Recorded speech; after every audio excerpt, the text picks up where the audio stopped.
இது உங்கள் political park. நான் உங்கள் நண்பன். இன்றைய தினத்தில் ஒரு செய்தி பரபரப்பாக ஓடிட்டு இருக்கு.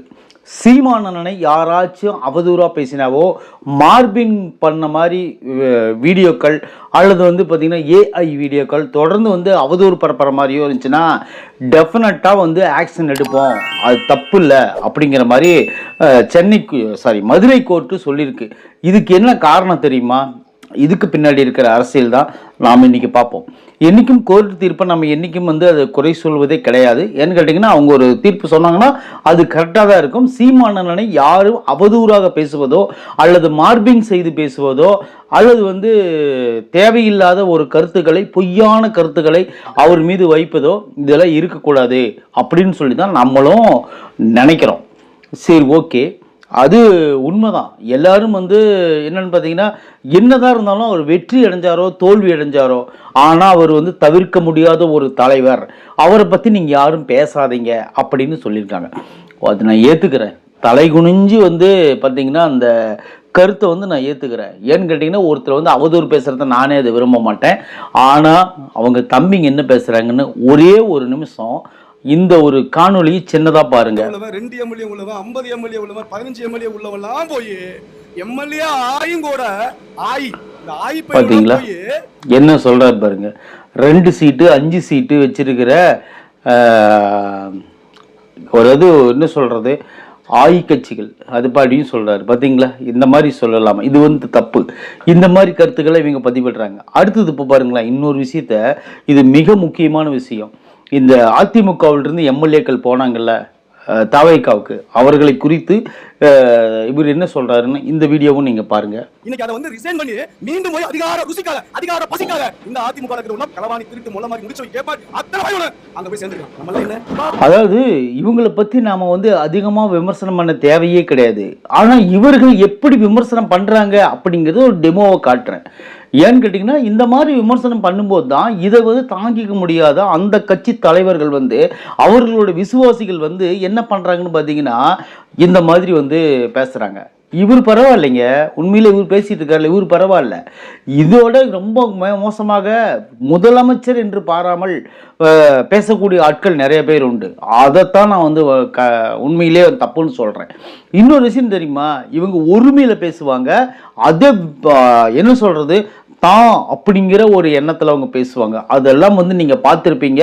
பார்த்துருக்கக்கூடிய சான்ஸுகள் நிறைய இருக்குது.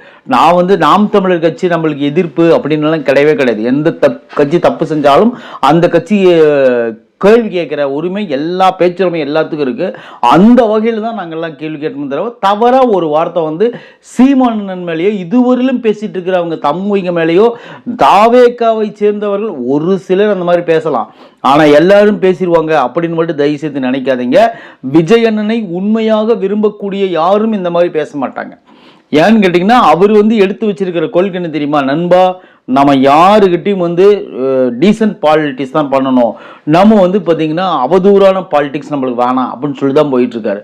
அதை விட இன்னொரு விஷயம் என்ன தெரியுமா, இவங்களுக்கு கோபம் இப்போ என்ன மாதிரி ஒரு சொல்கிறாங்க தெரியுமா, ஏற்கனவே மார்கண்டையன் அப்படிங்கிற ஒரு திமுக எம்எல்ஏ பேசினார் பார்த்தீங்களா, அந்த எலும்பு முறிச்சிருவேன் அப்படிங்கிற மாதிரி முதலமைச்சரை, அந்த சர்ச்சைக்குரிய இதில் நீங்கள் தாவேக்காவை பற்றி பேசுனா நீங்கள் கடுமையாக நடவடிக்கை இருக்கிறீங்க, ஏன் நாம் தமிழர் பேசுனா எடுக்க மாட்டேங்கிறீங்க அப்படின்னு சொன்னாங்க. நாம் தமிழரை இவங்க ஏன் பேசுகிறாங்க, இன்னைக்கு ஏன் பேசுகிறாங்க, இது முன்னாடி பேசுனதெல்லாம் இருக்கட்டும், அதெல்லாம் நம்மளுக்கு தெரியாது. அது பேசிட்டு போகிறாங்க, அதை விட்டுருங்க. இப்போ எதுக்கு பேசுகிறாங்கன்னு நான் சொல்லட்டுமா? இப்போ எதுக்கு பேசுகிறாங்கன்னு பார்த்தீங்கன்னா, கரூர் சம்பவத்தில், அதாவது நாம் தமிழர் மீனவர் பாசறை சேர்ந்தவர் தான் என்ன பண்ணிக்கிறாருன்னு பார்த்தீங்கன்னா, அந்த கரூர் மக்களுக்கு வேலை கிடைக்கக்கூடாது அப்படின்னு சொல்லிட்டு அந்த கம்ப்ளைண்ட்டை பதிவு பண்ணுவார். அப்போ அரசு வேலை அவங்களுக்கு கொடுக்கக்கூடாது அப்படின்னு பதிவு பண்ணுவார். அதனால தான் மக்கள் எல்லாம் என்ன பண்ணிட்டாங்கன்னு பார்த்தீங்கன்னா, கொதிச்சு எழுந்துட்டாங்க. ஏன்னு தெரியுமா, இங்கே எல்லாரும் அரசாங்கத்தை கரெக்டாக வேலை பார்த்துட்டு இருக்கிறாங்களா எனக்கு தெரியல. எப்படி எத்தனையோ பேர் லஞ்சம் கொடுத்து உள்ளே சேர்ந்துருக்காங்க, எத்தனையோ பேர் பார்த்தீங்கன்னா ரெக்கமெண்டில் உள்ளே சேர்ந்துருக்காங்க, எத்தனையோ பேர் பார்த்தீங்கன்னா அந்த அரசாங்கத்தினுடைய சோபாவை அல்லது சீட்டில் தேய்ச்சிக்கிட்டு தான் வேலையை கரெக்டாக செய்யாத இருக்கிற ஆபீசர்கள் எத்தனையோ பேர் இருக்கிறாங்க. அப்படிங்கிறது தமிழ்நாடு மக்கள் எல்லாரும் அறிஞ்சது தான், தெரிஞ்சது தான். இன்னும் வந்து எத்தனையோ அரசாங்க அதிகாரிகள் வந்து வாங்குற சம்பளம் பத்தாமல் லஞ்சம் வாங்கிட்டு பணி நீக்கம் ஆகி போகிறதுல ஆகிட்டு வெளியே போகிறாங்கல்ல, அதெல்லாம் நம்ம பார்த்துட்டு தான் இருக்கிறோம். இப்போ வந்து ஒரு 31 பேருக்கு வந்து ஒரு வேலை கொடுத்துட்டா என்னத்தை போய் சொல்லுங்க பார்க்கலாம். இப்போ ஒரு ஒரு அரசாங்க பணியில் இருக்கிறாரு, அவர் வந்து ஒரு காலமாயிடுறாரு, அவங்க மகனுக்கு கருணையின் அடிப்படையில் நீங்கள் கொடுக்குறீங்க, சரி ஓகே. அந்த மகனுக்கு அவருக்கு வந்து குவாலிஃபிகேஷன் கொஞ்சம் கம்மியாக இருந்தால் கூட, அல்லது வந்து அந்த வீட்டுக்கார அம்மாவுக்கு குவாலிஃபிகேஷன் கம்மியாக இருந்தால் கூட அந்த பதவியை நம்ம ஏன் கொடுக்குறோம்? அது ஏன் கொடுக்கணும்? அதை நினச்சி பாருங்க, ஒரு பரிதாபம்.